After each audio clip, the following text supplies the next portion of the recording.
Alright, I'm going to try a little video here to help others, hopefully down the road. I'm installing a Techno toy tuning steering rack on an FB Rx-7. This is an 83.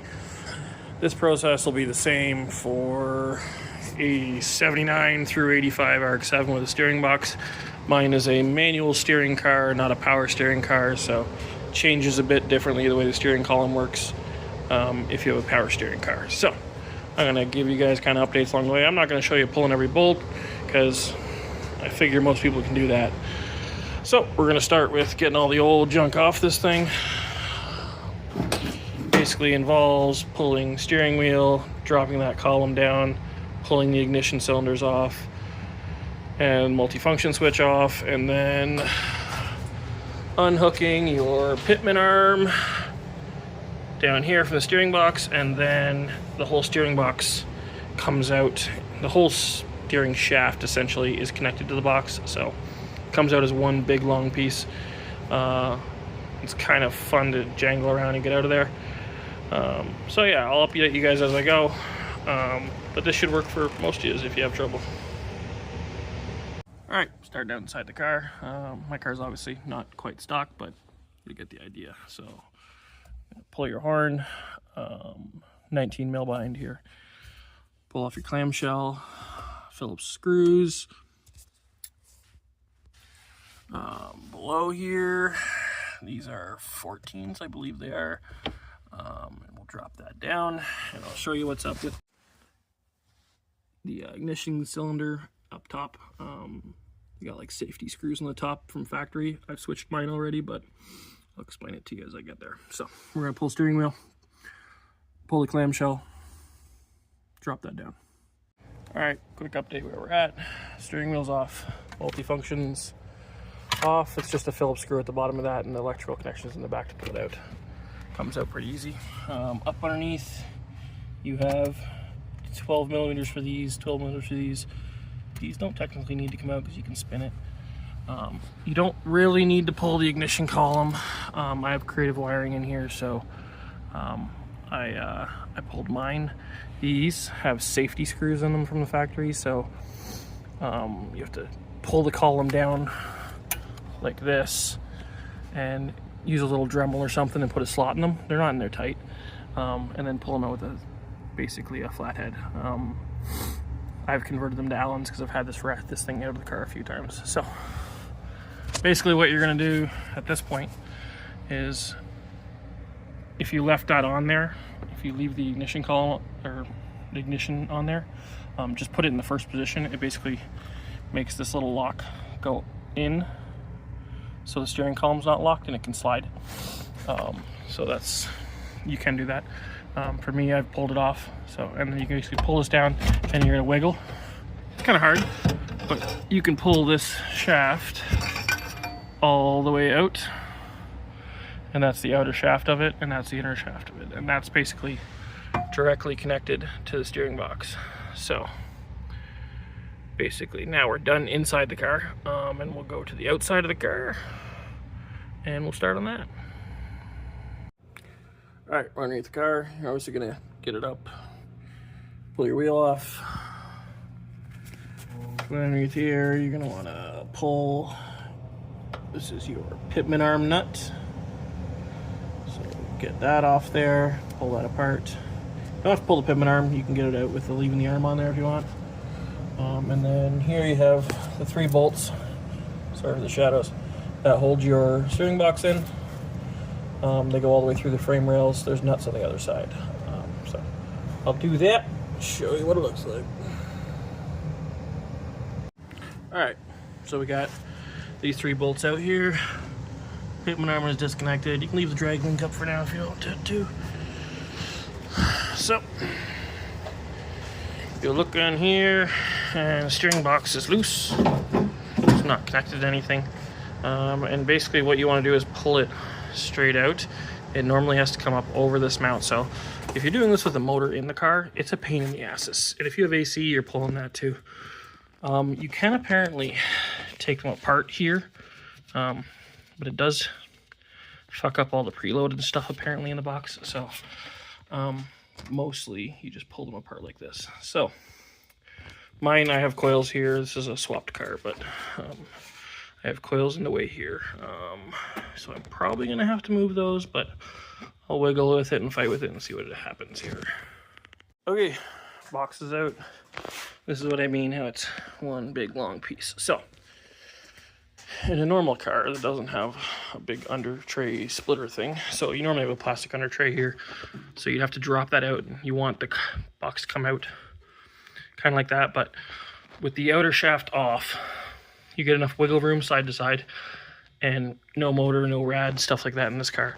I was able to spin the box far enough this way to bring it up into that corner and be able to pull it all the way out.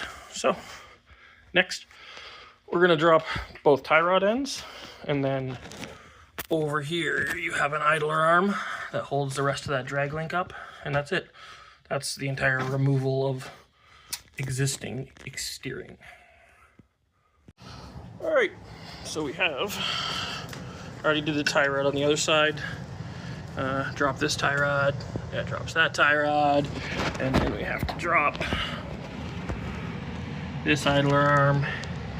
The whole thing kind of comes down. Idler arm's the same deal as the steering box. There's two 14s right here, not three, even though there's another hole for one. They didn't put it there for some reason. Anyways, so drop these two bolts. Whole drag link and tie rod assembly comes right down. And that's that, old and busted. Drag link, tie rod ends, idler arm, steering box, shaft, fitment arm out. Clean up your workspace. Time for new shiny shit. Okay, so what do we get? So these are the extending instructions you get. You get one box saying what it's for, and the bag with all your hardware. And inside that bag, everything's labeled for this. So cross member support brackets, intermediate shaft, your outer tie rod ends, and steering rack to chassis member. That's the extent of your instructions. So we'll go and figure it out. Look to the picture, pretty sure it's not rocket science. All right, folks. Well, sorry for tight squeeze underneath my car, but I'm not a shop. I'm just an idiot with tools. So I got the lower bar in here, and you get the cool little logo here. And if it's facing up, obviously you didn't put it in upside down. So this bar utilizes the front or the rear of the cross member bolt, essentially. So you just pull the nut off there and stick it up in there and bolt it in. And that's the way the main bar that holds the actual rack bolts in. It's a tight fit. Fitting your fingers up in that little hole to put the nut back on is a pain in the ass, but it's not a big deal. So yeah, that's basically that part. And then you get the extra pieces here, and these are basically, they slide on here tightly, and they go up. Oh, Jesus, wrong. They go up to one of these spots.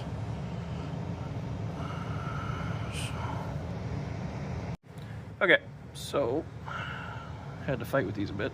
So this one is super tight. The other side wasn't tight, mostly due to their powder coating. It was kind of thick here, but anyways, not bad. You have a little bit of slip joint that has a little bit of wiggle room in it here, and then you get a new bolt and stuff. And it uses the factory idler arm point, and it's the same deal on this side. Hard to see, but same deal. You get a little this one you can tell it's like it actually has some looseness until you bolt it in tight, which I don't love. It's a steering rack after all, so we'll see. They kind of left the tolerances a bit big there. And then we have this side was tight. But anyways, that's basically how the subframe of it works. I'm gonna tighten it all down. There's not like any specs or anything for it, but it's got good hardware. Crank it down all tight. Make sure it don't move. Move on. Making some good headway. That stuff's out. the new bars all in. And I'm gonna get ready to stuff the rack in it. I've heard this is a Fiat 500 rack, but T3 obviously won't tell you due to proprietary gatekeeping, if you want to call it that. But they actually went through the trouble. They've got like, I think these machined out different than a 500. These are machined out, but they even went through like the trouble of machining off all the model numbers, serial numbers. I love the rotary community, but there's some serious gatekeeping going on. All right, so we got the rack in here. Now, after all that goes through, it's basically just 2 bolts on the bottom. They give you big old bolts that come up through here. Sorry. The weird part is the bolts come with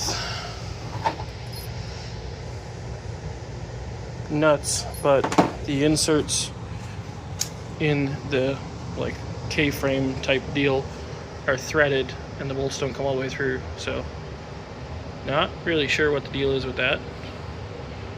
Kind of weird. But yeah, it's in there. Nothing special. It's 2 bolts, it's not big. So just a little update here, what we're doing with the steering shaft. We're gonna start getting it set up to go in the car. So factory steering box shaft.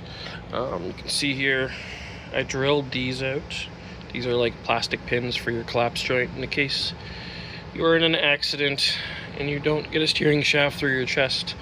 So you drill these out, whack this off, and this shaft, so that's where your steering wheel goes, this shaft ends up connecting to the new piece from Techno toy. Same kind of idea right here, so it'll go like that, and that's the piece from Techno toy. So I'll get this set up and kind of show you what's up. So we do need to modify this outer steering shaft cover, whatever you want to call it. There's like a slip joint here. This is like plastic inside here. As far as I can tell, it's not welded, so we're basically just gonna put her in a vise, give her some whacks that way, and it should shorten this down, because this piece needs to slide into this piece with your shaft, inner shaft sitting here. So that piece goes into there and then bolts down tight, and that bolts to your firewall to keep it all from wibbly wobbling. So give her a whack. All right, after some fuckery, we got this knocked down, shortened up. Basically, you're just taking that inner shaft out, give her some whacks, and out it comes. And then you end up with this shorter piece. And then you're going to take your original steering shaft half you have, and you're going to slide it over the slip joint they give you. This, I had to file the insides mostly from burrs that were there from drilling through it and making the holes bigger. Then you get to their hardware they give you, and they give you these little deals here. They give you these bolts with a nut and a lock washer. Great to go through, even though it's designed to be a collapsible joint, so it shouldn't really be steel. But the problem is, you get them through there, she ain't got no threads. So, and mine's not like deformed or anything, these are just too short, honestly. So maybe it was a mix up in my bag, maybe it's a problem, don't know, but I'll find some bolts and stick them in there, not the end of the world. Yeah, that's your joint. And then this whole deal, once it's all bolted together, once we're all bolted together here, this outer shaft is gonna slide all the way in and gonna go right into here, slide into there, clamp down on that, and then that mounts to your firewall. So yeah, let me get her all together here and we'll see what we got. All right, found some bolts that'll work. So still the same M6 they had, but thicker Allen head. So they were longer, I just ground them down so they're not gonna hit inside this thing. Cleaned up the edge on this thing because that to there is actually a pretty tight tolerance fit. So, and that's kind of got a little mangled from banging it off the other shaft. So, stick her together. There you go. All right. So, after some fucking around with the bolts being not long enough and burrs and such, but we're good to go. So this is like the completed shaft you can toss in the car. So you throw this on here. You can see this black outer casing slides in here. It's tight fit, so you gotta like whack it in. Slides in here. This is still loose because I don't know where I'm gonna torque this down yet, so I'm gonna torque that down when it's in the car. These two bolts here, I believe they pick up off of the back of the brake booster. I think that's where it's gonna land. So they pick up off there, there, and this bolts in like factory. Should be fairly simple to stuff it in the car. Can't see it being a problem. Oh, I also don't have, so this is like a plastic Delrin, whatever you want to call it, spinny little bushing. That sits in the firewall, so like it slides in and goes tight on the firewall.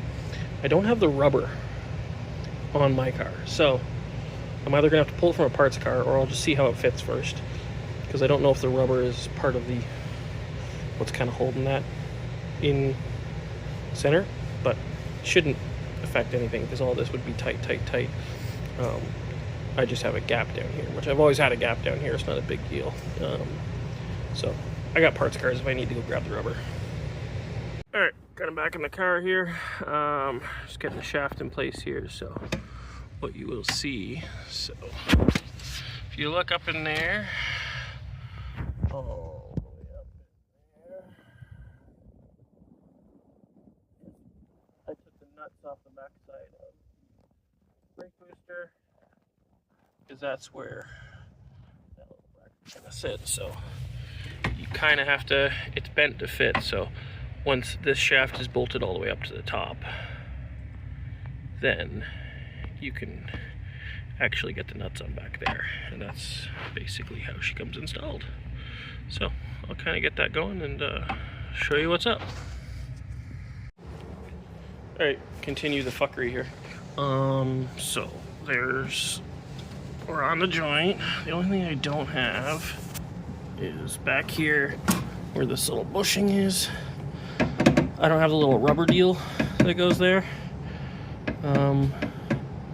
But I'm sure I have one on a parts car I can pull. There seems to be a problem because like I don't have all this fastened in yet.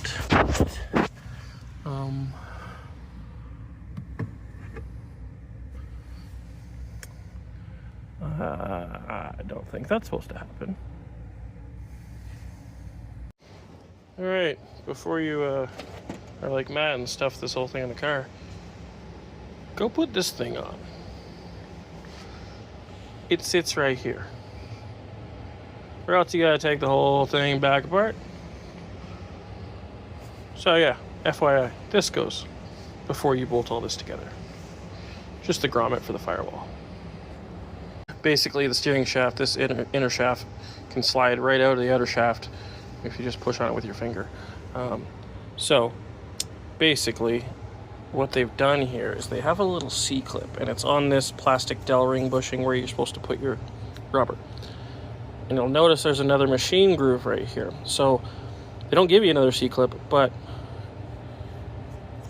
I'm expecting I have to pull this C-clip, take it off the shaft, put this on all the way down, and then put the other C-clip, put that C-clip back in that location. So it'll sandwich the Delrin up to this, and it will give you something to hold. So that makes this essentially the part that's holding the inner shaft and the outer shaft on this location here.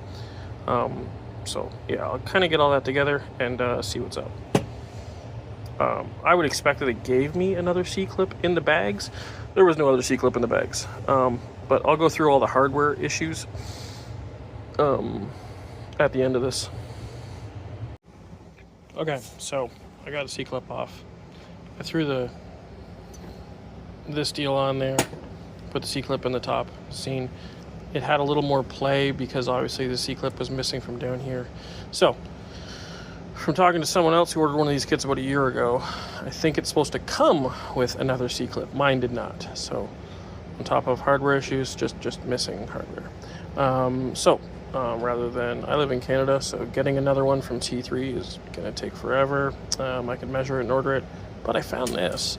So this is a crush washer off of the thermostat bolt on a FB oil cooler, and it happens to fit really great tolerance wise. So I think that's going to take up my space. It actually kind of sits in the groove and holds it. So we're going to rock with this and see how it goes. Yeah, that's kind of what I'm doing. So basically, yeah, take that, smash this deal down on top, the other way around because that's backwards. Smash your C-clip in it, and go back to the point I already had it all done. Okay. All right, little update on how we're final form here, I think. So we have the C-clip in there. I have a washer, but if you have all the parts that come with it, you should have a C-clip there too. This is on. This is still loose for now, mostly because they're gonna kind of line it up when it gets in the car. So, but now this doesn't slide. Nothing slides. It's all stiff. So we'll stuff it in the car, and it should be better. So slightly got it. We got it all successfully jammed in the car here. So factory bolts line up there. No problem. Slide it in the back, and you can see that bracket picks up on the two brake booster nuts there. No biggie. The only thing I haven't tightened is this U-bolt here that holds this outer shaft basically in place. I just wanted to make sure it all lined up first. So that's it inside the car, honestly. So now it's just put it back together as normal. Put your multifunction back on, put your clamshell back on, slap a steering wheel on it, and the inside of the car is done. On the outside here, you'll see it's pops out here. There's lots of room to work with. It's easy to work on. So there's your shaft. It's on a slip, so it's got quite a bit of slide. Sorry, probably can't see that. So yeah, it's on a slip. So you got lots of room to work with. Slide it up, jam it on, throw your bolt in it, and you got steering from, you know, we'll call it, what, 1986? Slight upgrade. I'll finish buttoning it up, see how it goes. Alright, so I'm gonna wrap this kind of install video, or you want to call it, up. I don't have the steering wheel back on. I got some other things I want to do that don't, you know, revolve around this, but kind of want to get this up so for the people that are asking. So steering wheel's not on it. This isn't bolted up, but it's there. So once you're at this point, you're basically just doing an alignment for a new rack. So line up your tie rods, put it in. It's the same as every other car on the planet. There's nothing special about it from here on out, but I do want to talk about a couple things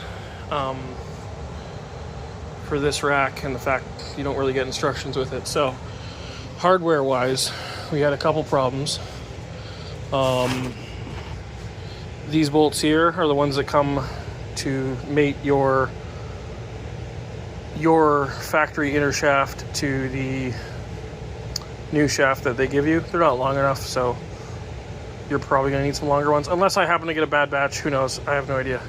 But yeah, I don't have time to wait for them, so they are not long enough. You're gonna need longer ones. They're M6 bolts. There's nothing special about them. I didn't get a C-clip to mount that bracket that holds the steering shaft in place on the firewall. I made do with a washer that I had by moving the other C-clip up. You've seen that in the video. It's gonna work fine for me. Once again, I don't have time to wait for something from California. Another big one. When you get the bolts here for your subframe, these bolts here hold your rack to the subframe. They're bolts. They come with a lock washer and a nut. The lock washer and the nut aren't needed because these are completely threaded. So they go up, they go from the bottom up. I just have this one out right now because I'm gonna put a Loctite on them. So these are threaded all the way through. So you don't need a lock nut thing. So I was very confused as to why it came with them, but I spoke to a friend who installed this kit a year ago, and I looked up some old pictures, and that piece, this piece here, used to be an open hole and a flat, so you had to put a nut in here. So they've changed something, and they didn't change the hardware that came with it, but they changed this part. So because I can't put a lock washer and a nut on it anymore, I'm gonna Loctite them in, and then just kind of monitor them because, you know, makes me feel better at home. But as far as that's kind of it, as far as hardware issues go, it was just stuff that came with the kit that either didn't make sense or I was kind of missing. It also came in the same bag that had this stuff, the rack to the thing. It came with these two nuts. I've yet to figure out where these are supposed to go. There's not a lot of bolts to this kit, so no idea where they go. They might be spares, they might be who knows what. But to have a lot, there was not a lot of hardware in this kit, so that's a lot of hardware to have left over. But that's it. I'll get this video up for the people that ask, and we'll see how it goes. It's still cold and full of snow outside, and I still don't have an engine in this car, so I won't be able to really do some road testing yet. But road testing and track testing I will report back on and let everybody know. So thanks, good luck.